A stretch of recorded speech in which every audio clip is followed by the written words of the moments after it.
আলহামদুলিল্লাহ রাব্বিল আলামিন সুবহানাল্লাহি বিহামদিহি সুবহানাল্লাহিল আযীম ওয়াল আওয়ালু ওয়াল আখিরু ওয়াজ যাহিরু ওয়াল বাতিন ওয়া হুয়া বিকুল্লি শাইইন আলীম আল্লাহুম্মা সাল্লি আলা সাইয়্যিদিনা মাওলানা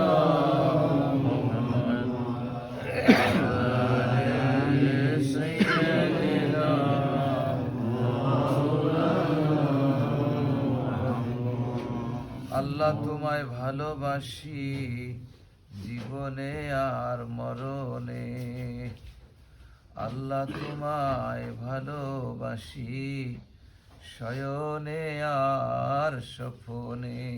আল্লাহুম্মা সাল্লি আলা সাইয়্যিদিনা মাওলানা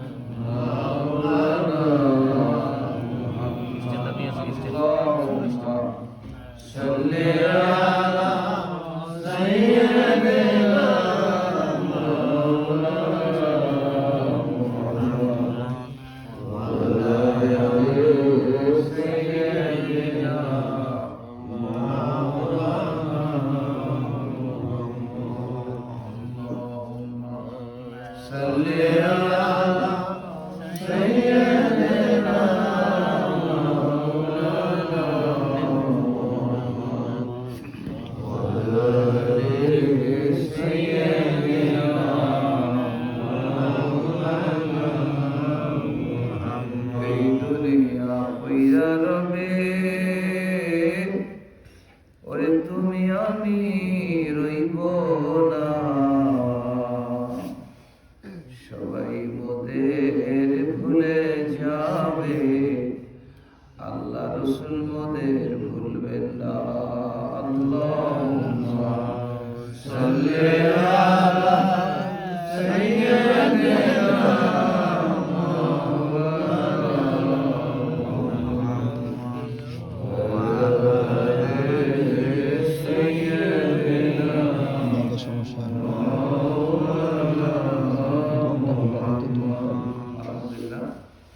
দিন রাত 24 ঘন্টা, এ মাস ও বছর সে বছর সারা জীবন আমাদের একটি শুধু কাজ, সেটা কি আল্লাহকে স্মরণ করা নাকি?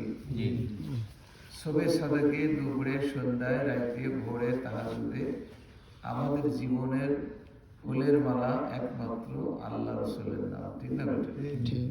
আমরা এই নাম কখনো বলবো না, কারণ এই পৃথিবী কার? আল্লাহর। সেখানে শুধু তারই ইবাদত হবে, তারই জিকির হবে, তার রসুলেরই প্রশংসা হবে, আল্লাহ তাআলার বান্দা বান্দীদেরই শুধু প্রশংসা হবে, ঠিক না বেটা? দেব দেবী, গাছপালা, বৃক্ষলতা, চন্দ্র সূর্য, যত কিছু আছে সব হলো গায়রুল্লাহ, এগুলো আল্লাহ পাকের হুকুমের দাস, ঠিক না? মানুষ পথভ্রষ্ট হয়ে যায়, বিপদগামী হয়, শয়তানের ধোকায় পড়ে পড়ে মানুষ চন্দ্রের পূজা করে, সূর্যের পূজা করে, তাই না? তারকার পূজা করে, করে কি না? মানুষ পীর ফকিরের পূজা করে, পয়গম্বরের পূজা করে, এইগুলো হলো সম্পূর্ণ শিরক। এই জন্য আল্লাহ তাআলা কোরআন পাকে বলেছেন যে কিয়ামতের আগে এই চন্দ্র সূর্যকে কি করা হবে? ধ্বংস করে দেওয়া হবে, এবং হাসরের ময়দানে এই চন্দ্র সূর্যকে জাহান্নামে নিক্ষেপ করা হবে। কেন? যে যারা এদের পূজা করত তাদের সামনে তাদের দেখা হবে যে তোমাদের খোদাদের কি পড়ে দিবে। খ্রিস্টানদেরকে বলা হবে যে তোমরা কার পূজা করতে, তোমরা তার সাথেই জাহান্নামে যাবে। ইহুদিদের বলা হবে, মুশরিকদের বলা হবে, কিন্তু মুসলমান যারা ইমানদার তাদের বলা হবে তোমরা কার ইবাদত করছো? আমরা যারা ইবাদত করছি তার তো দেখি। তখন আল্লাহ নিজে তাদের সামনে নিজে প্রকাশ হবে, তখন আল্লাহ তাআলা তাদের তার নূরের তাজাল্লি, সাত নামের তাজাল্লি প্রকাশ করবে। সেদিন হাসরের ময়দানে কোটি কোটি মানুষ থাকবে, তারা সিজদায় পড়ে যাবে, আল্লাহ তাজাল্লি যখন প্রকাশ হবে সবাই সিজদায় পড়ে যাবে। কিন্তু আরো কোটি কোটি মানুষ সেজদা করতে পারবে না, কারণ তারা দুনিয়ায় শরীরে শক্তি থাকার পরেও পানি আছে, হুজুর জায়গা আছে, মসজিদের অভাব নাই, হুজুর আছে, ইমাম সাহেব আছে, খাবার ব্যবস্থা আছে, কিন্তু তারা নামাজ পড়তে না। আছে না এরকম লোক? এই কারণে হাসরের ময়দানে তারা আল্লাহ তাআলার নূরের তাজিল্লি দেখার পরেও তারা সেজদা করতে পারবে না, তাদের কোমর তক্তার উপর শক্ত হয়ে যাবে। এই জন্য অদৃশ্যের কালি হায়াতি শেষ হয়ে যাবে। যারা ভালো কাজ করবেন তারা ভালো পাবেন, খারাপ কাজ করবেন খারাপ। আমরা আমাদের প্রিয় মুর্শিদ, আমাদের নবী রাসূলুল্লাহ সারা জীবনই একই আহ্বান করছে, তোমরা আল্লাহর প্রতি আসো, আল্লাহর ইবাদত করো। এই জমিন কার? আল্লাহ। এই জমিনে কার ইবাদত করে? আল্লাহ। এটা তো সমতল জমিন, এটা সিজদা করার খুব সুন্দর একটা উপযোগী জায়গা, ঠিক না? জি। শুধু হুজুরদাস রাহমাতুল্লাহ আলামিন মসজিদে আমাদের নবীর জন্য, তার উম্মতের জন্য সারা দুনিয়াকে আল্লাহ মসজিদ বানিয়েছেন, ঠিক না বেটি? আর তিনি এমন এক নবী যে তার উম্মত যতক্ষণ জান্নাতে যাবে না, তার আগে কোন নবীর উম্মতকে বেহেশতে যাওয়া হারাম, কেউ যেতে পারবে না। আল্লাহর এটা মুসা আলাইহিস সালাম আল্লাহকে দেখতে চেয়েছিলেন, রব্বি আরিনি, কিন্তু আল্লাহ তাআলা বলছেন না, লান তারানি। কেন? যতক্ষণ তার রাসূল, তার প্রেমাস্পদ আমাদের রাসূল, তার সাথে আল্লাহ দেখা করেনি, ততক্ষণ কোনো পয়গম্বরের সঙ্গে আল্লাহ দেখা করেনি। তাহলে আমরা শেষ নবীর যেমন উম্মত, আমাদের যেমন মর্যাদা আছে, আমরা অল্প সামান্য পরিশ্রমে আমরা বেহেশতে যেতে পারি, ঠিক না? সেটা কি? যে আমরা 5 ওয়াক্ত নামাজ পড়ব, যদি জামাতে না করতে পারি অন্তত ক্ষেত খামারে নামাজটা করবো, ঠিক না বেটি? আর জামাতে করলে তো এটা আরো ভালো। তোমার এই ওয়াক্তি মসজিদে বললে 27 গুণ সওয়াব, জামে মসজিদে বললে 500 গুণ সওয়াব, আর বাইতুল মাকদাসে 20,000 গুণ সওয়াব, আর মসজিদে নববীতে বললে 50,000 গুণ সওয়াব, আর মসজিদে হেরেমে বললে কত? 1 লক্ষ। তারপর 5 ওয়াক্ত নামাজ পড়বো, রমজানের রোজা করবো, যাকাত দেওয়ার সাধ্য থাকলে দিব, হজ করার সাধ্য থাকলে জীবনে একবার কাজ শেষ। এর জন্য আপনাকে বেশি কিছু করার দরকার নেই। অন্যান্য নবীর উম্মতের নূহ আলাইহিস সালাম তোমরা শুধু বলো লা ইলাহা ইল্লাল্লাহ, তারাও সেটা বলে, কিন্তু আমরা উম্মতি মুহাম্মদি আমরা সবাই করি আল্লাহর জন্য, তাই না?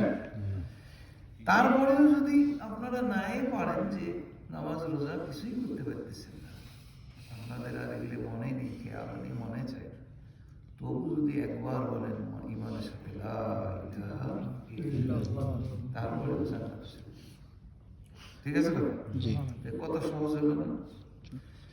এখন দেখেন, কেউ যদি লা ইলাহা ইল্লাল্লাহ পড়েন, পড়ার পরে জান্নাতে যাবেন ঠিকই, কিন্তু শরীয়তের যে হুকুমগুলো মানেন নেই, নামাজ রোজা হজ এগুলো করব না, এর কারণে জাহান্নামের আগুনে জ্বলতে হবে। জ্বলার পরে তারপর বেহেশতে যাওয়ার সুযোগ পাবে। তাহলে এত কষ্ট কি করা যাবে জাহান্নামে? 5 মিনিট হানিফ ভাইকে যে বলি যে একটু খড় ফুটে জ্বলান, একটু 5 মিনিটের জন্য একটু আগুনে দেন, তো দেখতে পারবেন? তো সেখানে কোটি কোটি বছর কিভাবে থাকে।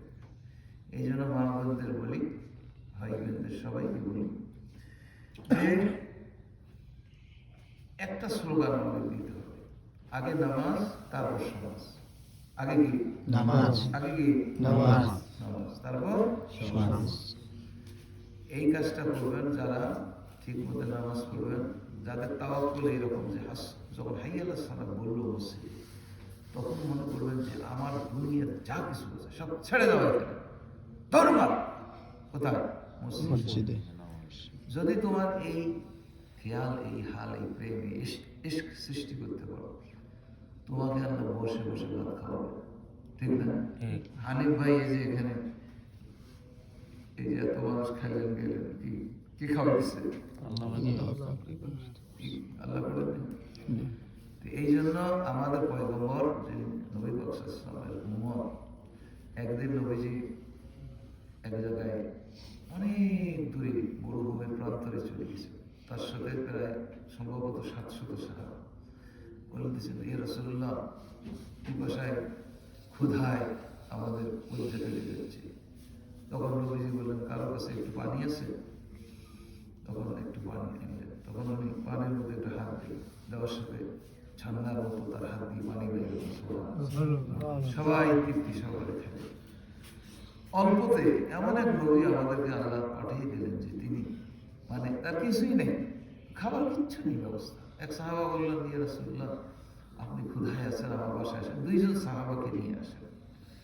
ঠিক আছে যাও। আমি সব সাহাবাকে ডাকলেন, এই তোমরা খারাপ করতে আছো, প্রায় 700 সাহাবা। নবীজি একটু হাত দিয়ে বললেন যে এটা ঢাকনাটা খুলো না, ওখান থেকে একটু একটু দিয়ে দেবে। 700 সাহাবা খেয়েও যেমন খাবার এরকম হয়ে গেল। এইটা কে দিয়েছেন? আল্লাহ। ইসলাম কি টাকা পয়সা নিয়ে এসে? খাজা মাইনুদ্দিন চিশতি সঞ্জিরি তিনি কি কোটি কোটি টাকা নিয়ে এসে? শাহজালাল বাবা নিয়ে এসে? আমাদের পীর মুর্শিদের সাইকেলে সরিয়ে তৈরি করছেন, করে নাই কষ্ট করে। এই জন্য উনি একাই যেগুলো করেছেন সারা দেশে সারা পৃথিবীতে, আমরা কিন্তু সবাই মিলে এটা করতে পারতেছি, ঠিক না বেটি? এই জন্য আপনাদের উদ্দেশ্যে যেটা কথা সেটা হলো এই যে এখানে হানিফ ভাই ওনাকে আপাতত দায়িত্ব দিয়েছেন, আপনারা তার সাথে মনোযোগ সহকারে কাজ করেন, ঠিক আছে? আর আপনাদের কাজ কি, মেয়ের বিয়ে হলে 10 লাখ খরচ করেন।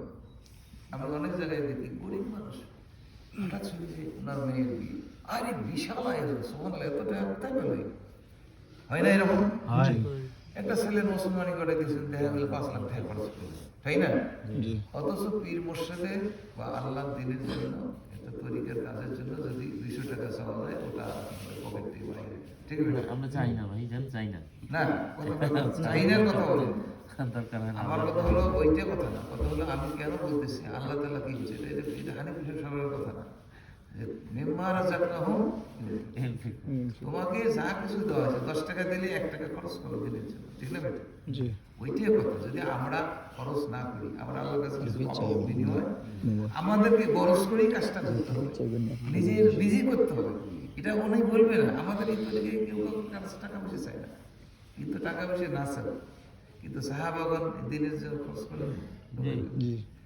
আমরা যদি দিনের জন্য খরচ না করি, আমাদের টাকা পয়সা কি ওই টাকা হবে পায়খানা। যারা দিনের জন্য টাকা খরচ করে না, সেই টাকার নাম হলো পায়খানা। কেমন পায়খানা? আপনি মনে করেন এখানে মাহফিলে টাকা দিলেন না, আপনি রুই মাছ আনলেন, বড় বড় কই মাছ আনলেন, ঘি কুরমা কালিয়ে কোপ্তা ভালো করে তরকারি পাকালেন, খেলেন আত্মীয় স্বজন নিয়ে, সারা রাত ভালো করে খেলেন, পেট বলা মজাই করি। সকালে কি হলো? সকালে কি হলো? কথা বলেন না, পায়খানা হলো না? ওই জন্য হলো পায়খানা। আর যেটা দিনের জন্য দেবেন সেটা আপনার উড়াল দিয়ে। এই জন্য একটা কথা বলতে ভালো শুনেন, যে যখন নবীজি মেরাজে গেলেন, সিদরাতুল মুনতাহা ওখানে শেষ ছিল, জিবরিলকে বললেন তুমি আসো, আর ওই দিকে যেতে, ওখানে যাওয়ার ক্ষমতা আমার নাই। তখন নবীজি বললেন যে এক ভাই আর এক ভাইকে ছেড়ে দূরে থাকে, জিবরিলকে বললেন। তখন জিবরিল বললেন, ইয়া রাসূলুল্লাহ, আমি আল্লাহর কাছে একটা দোয়া আপনার প্রার্থনা করতেছি, এটা আল্লাহর কাছে আপনি বলবেন কি, যে আমার যে শক্তি, মানে জিবরিল ইসলাম যে চিৎকার হয়, যদি একটা চিৎকার বলে ঢাকা শহর টুকরে টুকরে হয়ে যাবে, মানুষ সব জায়গাটি মারা যাবে, এত বড় পাওয়ার থাকে, এত শক্তি। এই জিবরিলের যে পাওয়ার শক্তি, যে আল্লাহ তাআলা হাসরের ময়দানে যেন কিয়ামতের দিন আমার এই শক্তিটা আরো অনেক বেড়ে দেন। মনে করেন কানাডার থেকে অস্ট্রেলিয়া পর্যন্ত এমন একজন জিবরিল হয়ে গেল, তখন আমার পাখার উপর আপনার উম্মত চলবে, আমি তাদেরকে সিরাত পার করে বেহেশতে পৌঁছে দেব। জিবরিল ইসলাম বললেন। তখন নবীজি যখন আল্লাহ তাআলার সঙ্গে কথোপকথন করলেন, তখন আল্লাহ নিজে বললেন যে জিবরিল তো এই দোয়াটা করছিলেন। তখন নবীজি বললেন, হে আল্লাহ, তুমি তো সবই জানো, জানেন না? বললো, আমি জিবরিলের দোয়া কবুল করলাম। আমার ভাইয়েরা, আমরা যদি একটু কাজ করতে পারি, ইনশাআল্লাহ আশা করা যায় আমরা হাসরের ময়দানে জিবরিল ইসলামের পাখায়, মানে ফুলসেরাত এমন একটা জিনিস যে সেখানে নিচে হবে জাহান্নাম, যদি কেউ একবার পড়ে আর বাঁচার হবে। এই জন্য দোস্ত্রটি ভালো মন্দ দুনিয়ার মানুষের মধ্যে আছে, ঠিক না বেটে? আল ইনসানু মুরাক্কাবুম মিনাল খাতাই ওয়া নিসিয়ান, ভুল তো মানুষই করে, আর মাফ করে কে? আল্লাহ। যে তুমি সারা জীবনই যত গুনাহ করছো, দেখেন কি জিনিস, আল্লাহ কত দরদি মানুষের নবী। আল্লাহ যে তুমি বান্দা, তুমি যতই গুনাহ করো শুধু আমার কাছে এসে একটা তওবা করো, আমি সব গুনাহ মাফ করে দেব। এবং হাসরের ময়দানে একটা কথা বলে, যেটা খুব ইম্পর্টেন্ট, যে মানুষের অজান্তে দেখবে যে তার প্রত্যেকের আমল নামা হাতের মধ্যে আসিয়েছে, সে বলতেই পারে না আমল নামা আসিয়েছে।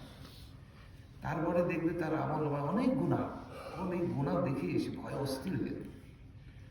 কিছুক্ষণ পরে দেখবে সমস্ত গুনাহ মিশে গেছে এবং ওই গুনার পরিবর্তে আল্লাহ সব দিয়ে দিয়েছে। তখন সে খুশি, আমার দিয়ে কেতাব তখন তাদের হিসাব সহজ করা হবে, তারা হাসতে হাসতে জান্নাতে চলে যাবে। এই জন্য মাইকের 2-4টা কথা যারাই শুনলেন তাদের আমি বলি যে এখন থেকে সতর্ক হও। দিন যারা তোমরা যুবক মানুষ আছো, তোমরা এখন যদি বেশি বেশি কাজ করো তাহলে অনেক ইবাদত করা যাবে না। বুড়া মানুষ তো একবার এই অনেক সমস্যা, তাই না? কিন্তু ছেলেদের তো সমস্যা নাই। এখন ছেলেদের পেছনে শয়তান লাগিয়ে যাবে, এই ধোকা দিয়ে ও ধোকা দিয়ে ও ধোকা, নারীর ধোকা, বাড়ির ধোকা, টাকা হবে না এরকম। কিন্তু এই ধোকাগুলো যদি আমরা একদম সম্পূর্ণভাবে অন্তত থেকে বেশি দিয়ে আল্লাহর সাধনা করি, তাহলে আমরা পীর আউলিয়া হয়ে যাবো ইনশাআল্লাহ। ঠিক আছে? তাহলে আখিরাতে জান্নাতে যাওয়া আমাদের জন্য সহজ। আল্লাহ তাআলা আমাদের তো দান করুক, আমরা যেন সবাই আল্লাহর একনিষ্ঠ বান্দায় কবরে যেতে পারি। ওয়ালাল্লাহু বিকামালিহি তাশাবাতু বিজামালিহি হাসানাতু জামিউ সিফাতিহি সাল্লাল্লাহু আলাইহি